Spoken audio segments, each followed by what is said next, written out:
The old rule, as I understand it, Doug, is a rule that says there is no option for a seller in the event that they accept an offer, a conditional offer, that must be disclosed, and that must be disclosed to all members of CREB and their clients, presumably through them.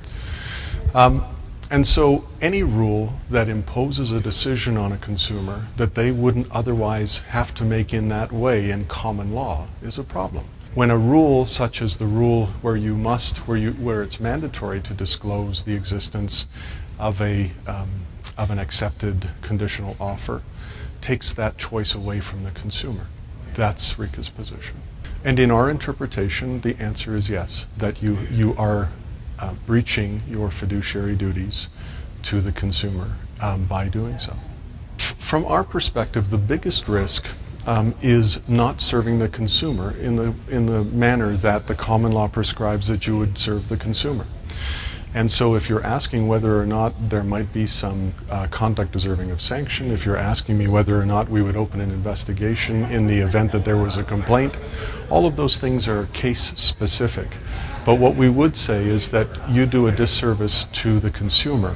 I prefer to view this as an opportunity for education, and education in particular on proper practice. I don't think your rule necessarily is broken. I think the practice needs some tweaking and fixing. Again, I think this is an opportunity for education, Doug. I think this is an opportunity to correct the practice. The Professional Standards Committee invited the Real Estate Council to sit at their last meeting when they discussed this very issue. And one of the things I learned quickly, anecdotally, around the table was that perhaps as many as 40, 50, 60% of buyer's agents aren't asking the question, is this property the subject of a conditional sale? And perhaps as many as 10, 20, 30, 40% of seller's agents are misleading the buyer or the buyer's agent, not answering the question honestly.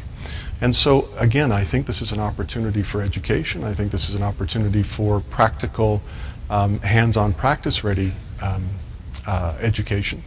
And it includes things like buyer's agents need to raise this issue with their buyers early in the process, at a buyer's interview, discussion around what do we want to do with properties that are conditionally sold? What do we want to do with properties where the seller refuses to answer or says, I will neither confirm nor deny the existence of an accepted offer?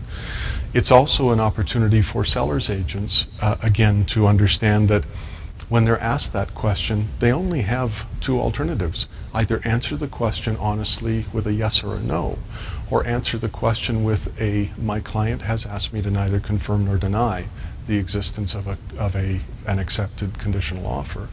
In which case now the buyers have a decision to make. And again, I emphasize, it's not the seller's agent or the buyer's agent that makes these choices. You always must defer as an agent at common law to the decisions that your clients make. If the property is conditionally sold, then, and the question is asked legitimately by the buyer's agent, then the seller's agent must answer honestly or say, my client has asked me to neither confirm nor deny. They can't say no when in fact the property is the subject of an accepted conditional offer. Let's talk hypothetically for a moment.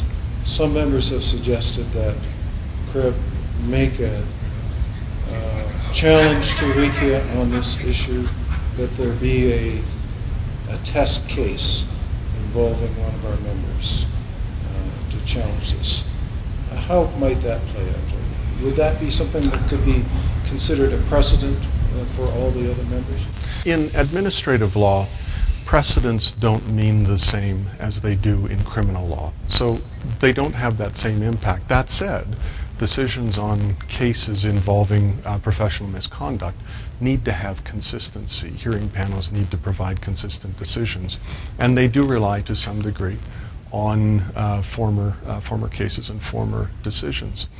The fact is that without exception, every case is unique, distinct, and different.